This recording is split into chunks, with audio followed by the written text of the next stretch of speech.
আপনাদের 11 জন ভাই পৃথিবী থেকে চলে গেল।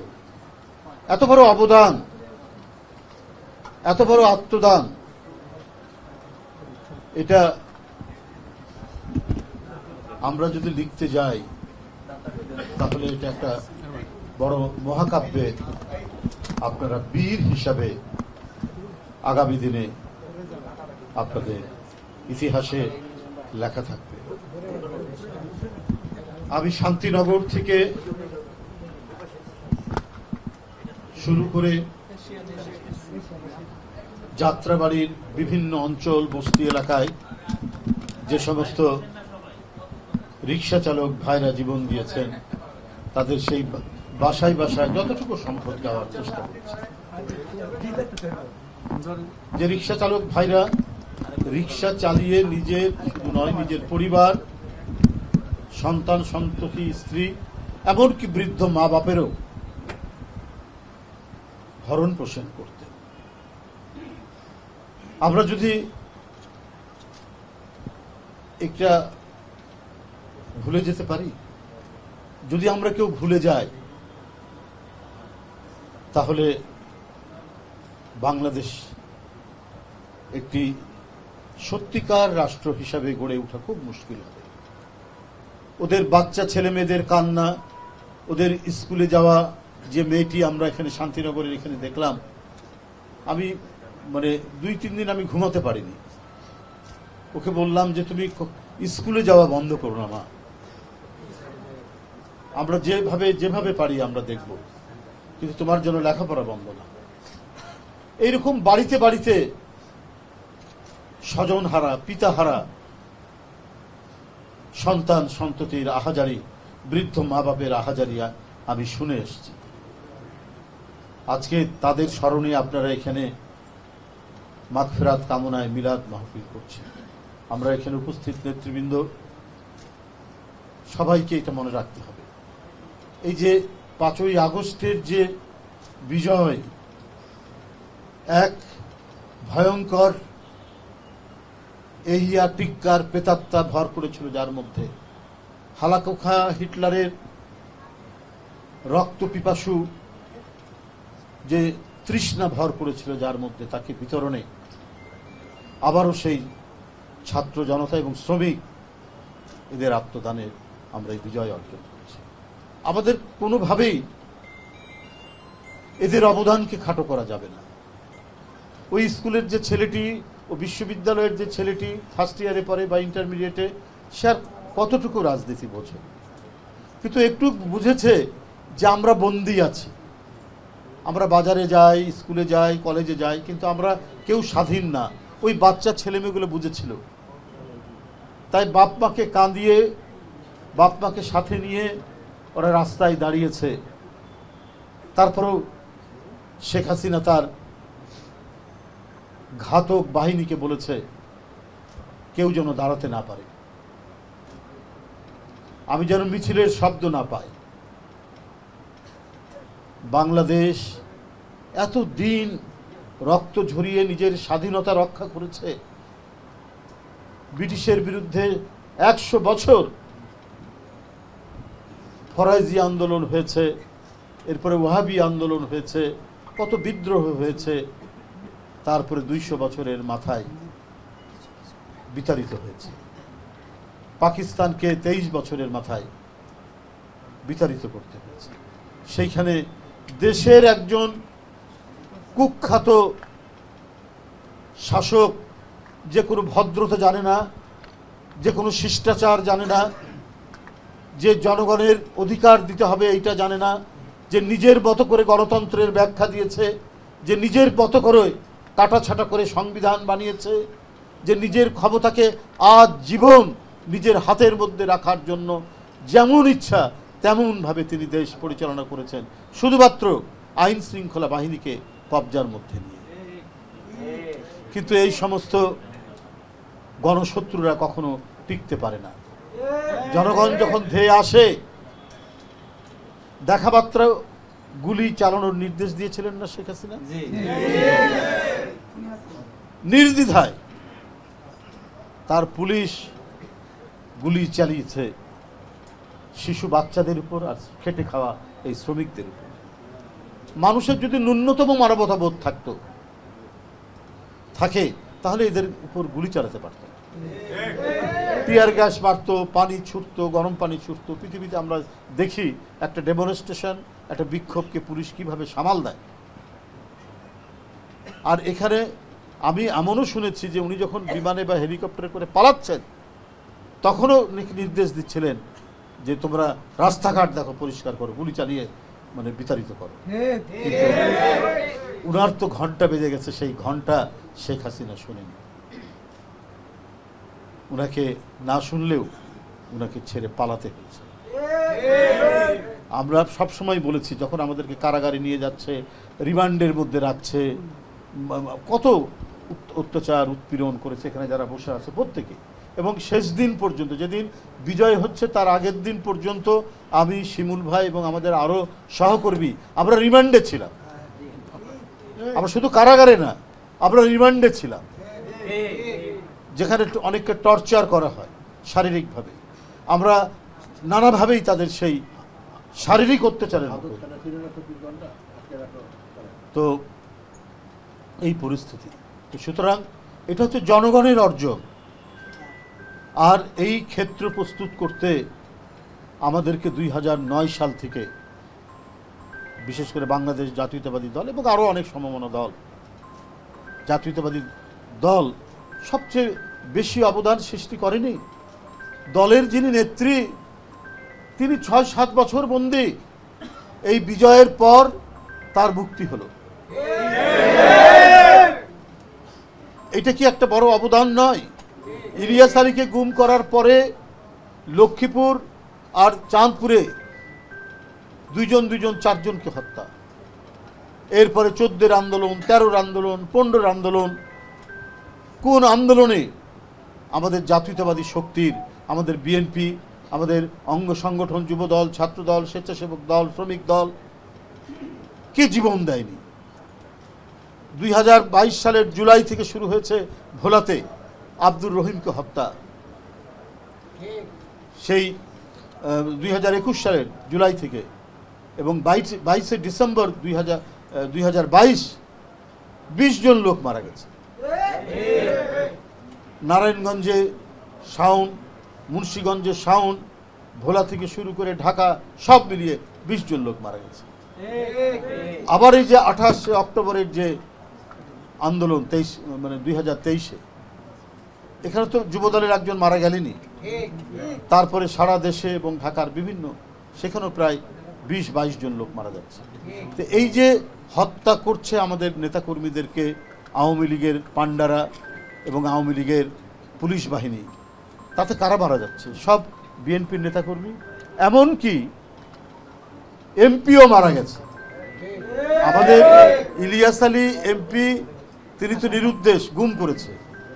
আর শাহজাহান খান নামে পটুয়াখালীর একজন সাবেক এমপি, তিনি নৌকায় উঠে বরিশালে আসছিলেন বিভাগীয় সম্মেলনে, তাকে আকস্মিক আক্রমণ করে যুবলীগ, এবং সেই আক্রমণের ফলশ্রুতিতে 2-3 দিন পর তার মৃত্যু ঘটে। তো এই যে গণতন্ত্রের জন্য এটা আত্মহুতি, এর জন্য কি একটা মাঠ প্রস্তুত হয়নি? জনগণ প্রস্তুত ছিল না শেখ হাসিনার পতনের জন্য। তাই আজকে এই গণতন্ত্রের সপক্ষেই আরও অনেকে লড়াই করেছেন। কিন্তু আমি বলবো যে বিএনপি 2009 সাল থেকে 5ই আগস্ট পর্যন্ত 2024 নিরবচ্ছিন্ন, কখনো কোনো বিরতি নেই। এই আন্দোলনের মাঝখানে অনেকে কিছুটা অংশগ্রহণ করেছেন, কেউ করেননি, আবার আরেকটি আন্দোলনে হয়তো অংশগ্রহণ করেছেন। কিন্তু এইভাবে কথা বলা কখনোই ঠিক হবে না, উদ্দেশ্য করে, ইঙ্গিত করে যে এটি কোনো বিশেষ দলের আন্দোলন নয়।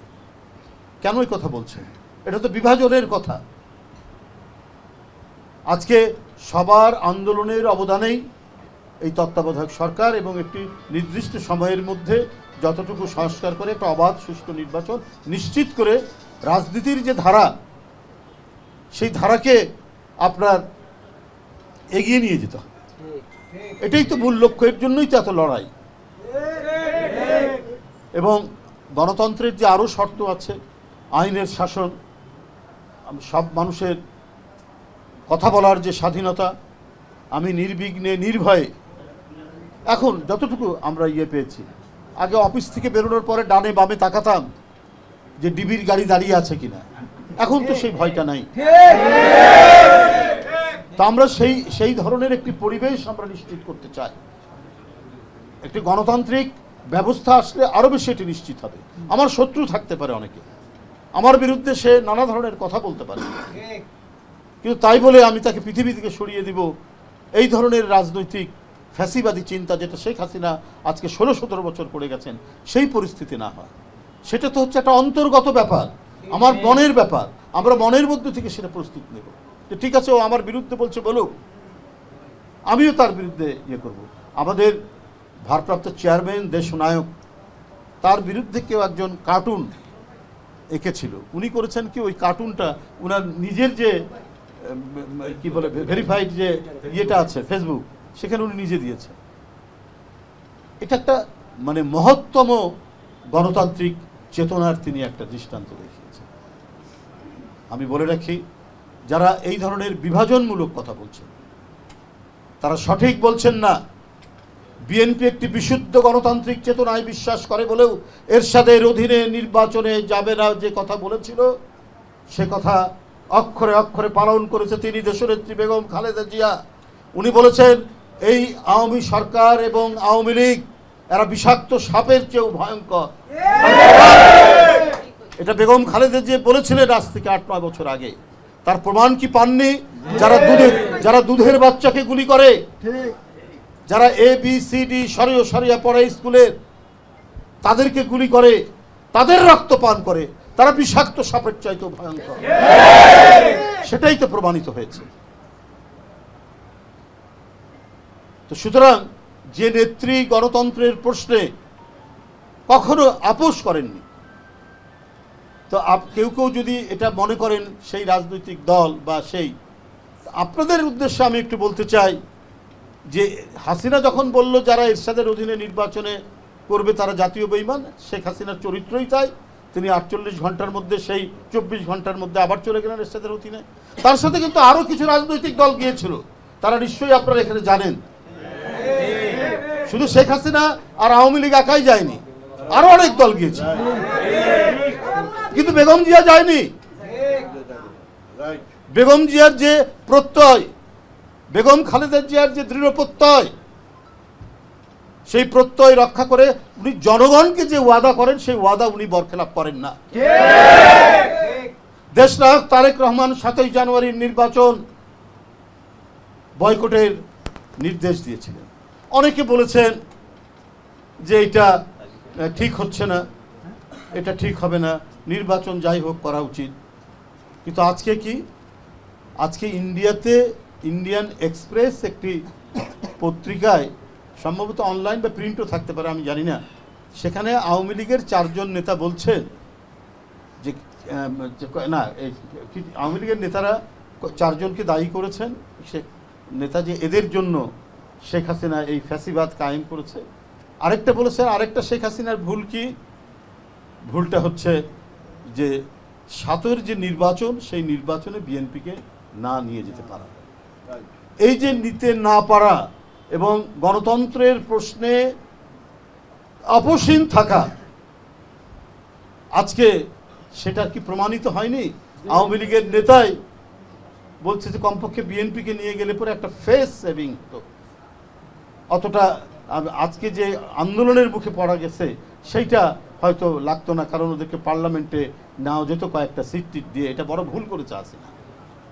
তো সুতরাং দেশনায়ক তারেক রহমানের যে সঠিক সিদ্ধান্তের ফলশ্রুতি 5ই আগস্টের গণতন্ত্রের যে বিজয়, সেই বিজয়ের কাফেলা আজকে জনগণের মধ্যে থেকে এক ব্যাপক উন্মাদনার তৈরি করে আজকে ছাত্ররা, শ্রমিকরা, জনতা সেই জায়গায় নেমে এসে এই আন্দোলনকে ত্বরান্বিত করেছে এবং বিজয়ের সিংহদুয়ারে পৌঁছে দিয়েছে। বন্ধুরা, আমার বক্তব্য রাখবো না, শুধু একটি কথা বলি। অনেক চড়াই উতরাইতে গেছে, অনেক রক্ত ঝরল।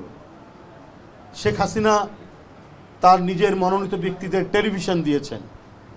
অধিকাংশ টেলিভিশনের মালিক হচ্ছেন আওয়ামী লীগের লোক। অনেকে দেশ ছেড়ে বা ঘাপটি মেরে আছে। এখন আবার দেখা যায় যে বিএনপির এই যে ত্রাণ কর্মকাণ্ড, বিশাল ত্রাণ কর্মকাণ্ড যাচ্ছে, আমাদের দলের একেবারেই সিনিয়র নেতৃবৃন্দ তারা বন্যা দুর্গত এলাকায় তারা ত্রাণ কর্মকাণ্ড করছেন, কিন্তু টেলিভিশনে খুব একটা প্রচার নেই। কিন্তু কারো কারো আবার বেশ ভালো প্রচার আছে, কেউ কেউ ভালো প্রচার পাচ্ছে। তো এটাকে আমরা কি চক্রান্ত বলবো, নাকি এটা আরেকটা কোনো ধরনের কুয়ের আভাস কিনা? মিডিয়া কু বলেও তো একটা কথা আছে। কোনো কোনো ব্যক্তিবর্গ রাজনৈতিক নেতৃত্বের তাদের দেখছি যে বেশ ভালো প্রচার হচ্ছে, কিন্তু বিএনপির যে এত কর্মকাণ্ড, একদিকে স্বেচ্ছাসেবক দল, একদিকে যুব দল, এরা 5 দিন 6 দিন ফিল্ডে কাজ করে আসছেন। বিএনপির সার্বক্ষণিক ত্রাণ সংগ্রহ হচ্ছে এবং ট্রাকে ট্রাকে পাঠানো হচ্ছে। আমাদের যেগুলো সহযোগী সংগঠন বা পেশাজীবী সংগঠন তারাও নানাভাবে, আমি কয়েকদিন আগে 3 দিন আগেই আমি এক ইঞ্জিনিয়ারদের যে আমাদের সংগঠন, তারা 5 ট্রাক ত্রাণ পাঠালেন। এই যে কর্মযজ্ঞ, এই কর্মযজ্ঞ কিন্তু টেলিভিশনে প্রচার করা হচ্ছে, কারণ মালিকরা তো সবই আওয়ামী লীগের রয়ে গেছে।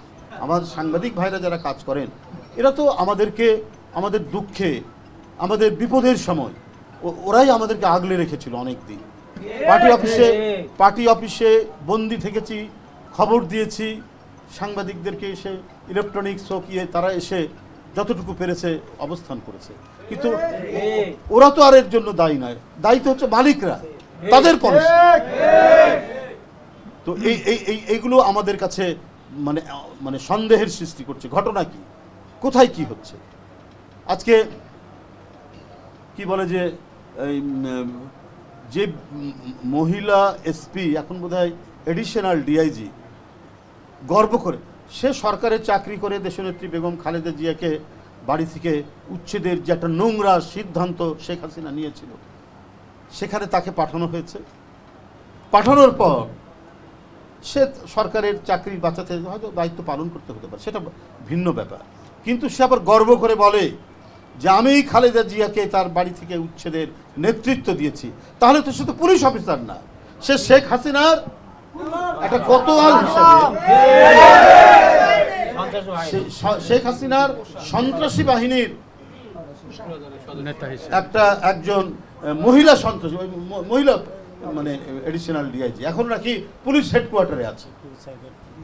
তো কি করে এই ধরনের মানে যারা দেশের একজন বৃহত্তম রাজনৈতিক দলের নেত্রী, যিনি 3 বারের প্রধানমন্ত্রী, যিনি তখনও লিডার অফ দি অপোজিশন, তাকে তার বাড়ি থেকে, তার স্বামীকে দেওয়া যে বাড়ি, একটা ঐতিহ্যবাহী বাড়ি, একটা গর্বের বাড়ি, যার স্বামী স্বাধীনতার ঘোষণা দিয়েছিলেন, তাকে তার সহধর্মিনীকে বের করে দিয়ে সেই পুলিশ অফিসার গর্ব করেন, কি জেসমিন বেগম নাকি, আমি নামটা ঠিক মনে পড়ছে না, এখনো সে হেডকোয়ার্টার থাকে। তার মানে এখনো রন্ধ্রে রন্ধ্রে ছত্রে ছত্রে নাদিরা, ওর আরেকজন আছে জেসমিন নাকি নাম, যাই।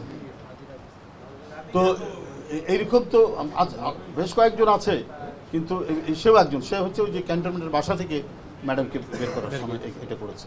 তো যাই হোক, আমি এই জন্য কথাগুলো বললাম। আজকে এখানে বেদনাহত, শোকাহত আমার রিক্সা চালক ভাইরা, তাদের সহকর্মীরা জীবন দিয়েছেন।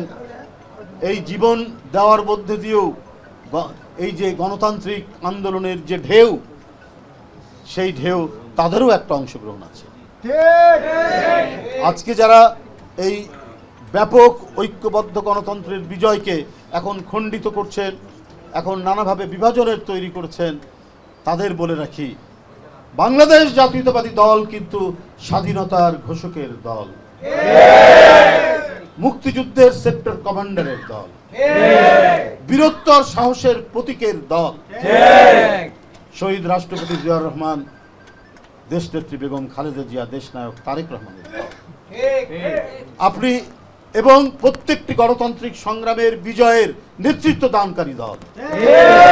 আমরা অনেককেই দেখেছি অনেক সময় আতাত করতে, আমরা সেই আতাতকারী দল নই। 16 বছর পিঠ দেওয়ালে ঠেকে দিলেও দেওয়ালকে আমরা ঠেলে আবার সামনের দিকে এগিয়ে যাবো। সুতরাং এই সামগ্রিক একটি বিজয়ের মাঝে আপনারা যে বিভেদ বিভাজনের সৃষ্টি করছেন এটা মঙ্গলজনক হবে না, কোনো ক্ষেত্রেই কারো জন্যই এইটা মঙ্গলজনক হতে পারে না। আপনার হ্যাঁ, দলের নামে অনেকে দুষ্কর্ম করতেই পারে, কিন্তু আপনাদের সবাইকে বিবেচনা করতে হবে দল যারা দুষ্কৃতিকারী তাদেরকে প্রশ্রয় দিচ্ছে কিনা। যাদের কোনো ধরনের কোনো দুষ্কর্মের সাথে, কোনো দখলবাজির সাথে কোনো ধরনের প্রমাণ পাওয়া যাচ্ছে, সাথে সাথে 24 ঘন্টার মধ্যে একটা তদন্ত করে তার বিরুদ্ধে ব্যবস্থা নিচ্ছেন না আমাদের পার্টির এবং পার্টির চেয়ারম্যানের নির্দেশে। সেখানে তো শুধু মানে তৃণমূলের কর্মী নয়, জেলার প্রেসিডেন্ট আছেন, কেন্দ্রীয় কমিটির সাংগঠনিক সম্পাদকরা রয়েছেন, অঙ্গ সংগঠনের সাধারণ সম্পাদক রয়েছেন, যেখানে যারা নামে যতটুকু পাওয়া যাচ্ছে সাথে সাথে তাদের বিরুদ্ধে ব্যবস্থা নেওয়া হচ্ছে। আজকে এই যে এই দুষ্কর্মের বিরুদ্ধে যে ব্যবস্থা গ্রহণ, সেই ব্যবস্থা গ্রহণের কথা তো খুব একটা মিডিয়ায় আমরা দেখছি না, এটা তো তুলে আনছে না, যেখানে এত গুরুত্বপূর্ণ নেতাদের বিরুদ্ধে ব্যবস্থা গ্রহণ করা হচ্ছে না। এটাই তো বিএনপি আর আওয়ামী লীগের মধ্যে পার্থক্য। যে শামীম ওসমান একজন গডফাদার হিসেবে পরিচিত, যে শামীম ওসমান ত্বকী হত্যার সাথে তার সম্পর্ক গোটা নারায়ণগঞ্জবাসী বলেছেন, সেই শামীম ওসমানকে পার্লামেন্টে শেখ হাসিনা আমার পরিবারের লোক বলে, অর্থাৎ শেখ হাসিনার পরিবারের লোক বলে তাকে তিনি সেখানে প্রোটেকশন দিয়েছেন। আর বিএনপির নেতারা, বিএনপির হাইকমান্ড, বিএনপির ভারপ্রাপ্ত চেয়ারম্যান, দলের কেউ কোনো ধরনের কোনো আজে বাজে কাজের সাথে, চাঁদাবাজি, দখলবাজি, সংঘাত, সংঘর্ষ, যেখানেই যেটা শোনা যাচ্ছে খুব দ্রুত গতিতে তাদের বিরুদ্ধে ব্যবস্থা নেওয়া হচ্ছে। এই আওয়ামী লীগের সাথে বিএনপির যে পার্থক্য, সেই পার্থক্য তো তুলে ধরে আজকে অনেক কিছু রিপোর্ট করা যেত, কিন্তু না করে খুব উদ্দেশ্য প্রণোদিতভাবে প্রতিদিন, সবগুলো না হলেও প্রায় পত্রিকাগুলোতে খুব জোরালোভাবে দেখানো হচ্ছে যে বিএনপির লোকরা এই করছে সেই করছে, কিন্তু এটার বিরুদ্ধে যে ব্যবস্থা নেওয়া হচ্ছে প্রতিনিয়ত প্রতি মুহূর্তে সেইটা উল্লেখ করা হচ্ছে না।